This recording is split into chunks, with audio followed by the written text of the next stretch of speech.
வேலூர் மாவட்டம் குடியாத்தம் அருகே பல்வேறு கோரிக்கைகளை வலியுறுத்தி விவசாயிகள் மாங்காய்களை சாலையில் கொட்டி ஆர்ப்பாட்டத்தில் ஈடுபட்டு வருகின்றனர். இதுகுறித்த விவரங்களோடு இணைகிறார் எமது செய்தியாளர் சிதம்பரம் விவரங்களை வழங்கலாம்.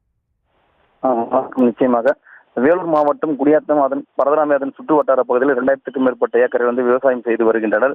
இந்த மாங்காய்களை ஆந்திர மாநிலத்தில் உள்ள ஜூஸ் கம்பெனிக்கு அனுப்பி வைத்து வந்த நிலையில் தற்போது ஆந்திராவில் அதிக அளவில் மாங்காய் உற்பத்தி ஆகியுள்ளதால் தற்போது தமிழகத்திலிருந்து ஒரு மாங்காய்களை வாங்க மறுத்து ஆந்திர மாநில எல்லைப் பகுதியில் தமிழகத்திலிருந்து ஒரு மாங்காய் ஏற்றி வரும் வாகனங்களை தடுத்து நிறுத்தி வருகின்றனர்.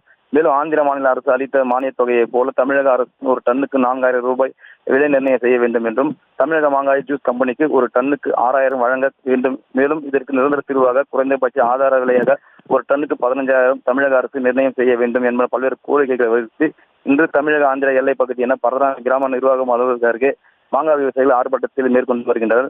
மேலும் சாலையில் மாங்காய்களை கொட்டியும் கண்டன கோஷங்களை எழுப்பியும் விவசாயிகள் ஆர்ப்பாட்டத்தில் ஈடுபட்டு வருகின்றனர்.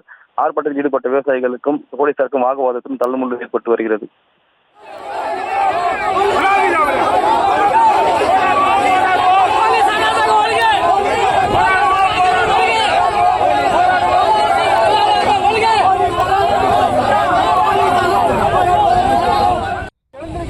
விவரங்களுக்கு நன்றி சிதம்பரம்.